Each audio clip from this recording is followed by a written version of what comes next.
Hello, I'm the masked amp. I've got a mask and I'm an amp.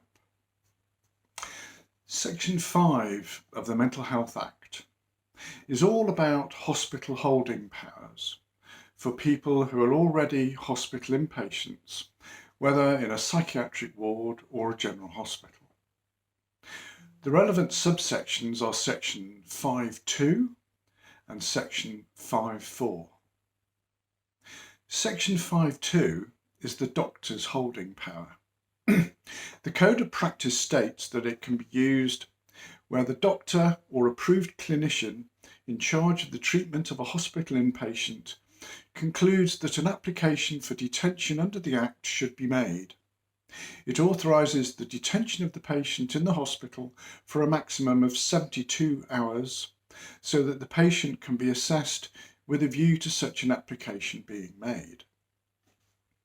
This means that if an informal patient is detained under section 5.2, an AMP has up to 72 hours to arrange an assessment with a view to detaining under section 2 or section 3.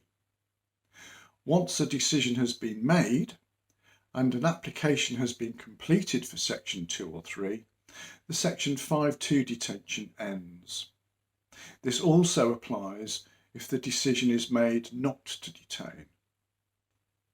Although normally detention under this power would immediately initiate an assessment by an AMP and a second doctor, if the doctor in charge of the patient subsequently reviews them prior to this full assessment and concludes that continued compulsory detention is no longer necessary, the section 5.2 can then be discharged. Section 5.2 can be used where the patient is actively wishing or trying to leave the hospital, but it is considered that it would put them at risk if they left, and it's not practicable or safe to make an application under section 2 or 3 without detaining them while this is arranged. Detention under section 5.2 does not permit the patient to be moved from one hospital to another. If they are moved, for example, from a general hospital to a psychiatric hospital or vice versa, then the section would automatically end. When can't section 5.2 be used? It cannot apply to a patient who is already liable to be detained under sections 2, 3 or 4. In addition, the reference guide states unequivocally that someone on a community treatment order cannot be made subject to section 5.2. It goes on to explain that because patients on CTOs can be recalled to hospital for treatment if required, it should not be necessary to make applications for their detention.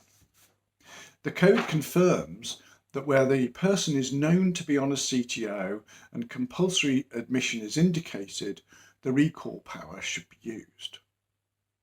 It can also not be used for a patient detained under section 135 or 136, where the reason they're in hospital is as a place of safety. The code is also clear that this power cannot be used for an outpatient attending a hospital's accident and emergency department or any other outpatient. Patients should not be admitted informally with the sole intention of then using the holding power.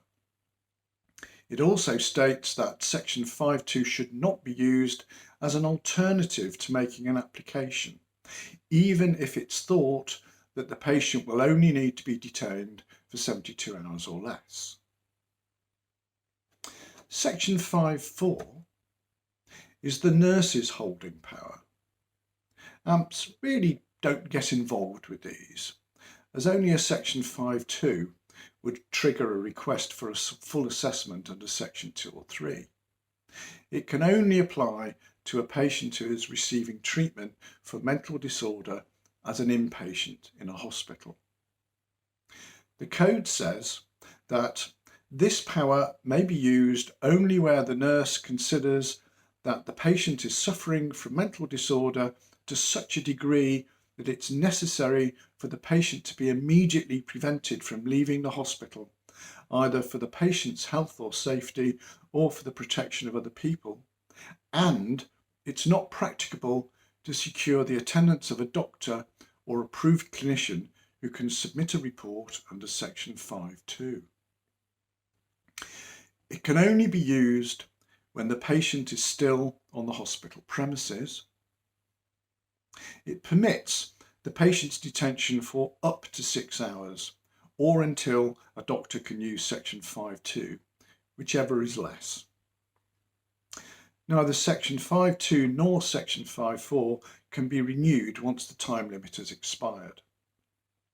Neither section 5.2 nor section 5.4 give any power to give treatment without the consent of the patient. And that's all I have to say today about section 5. So, thank you for watching.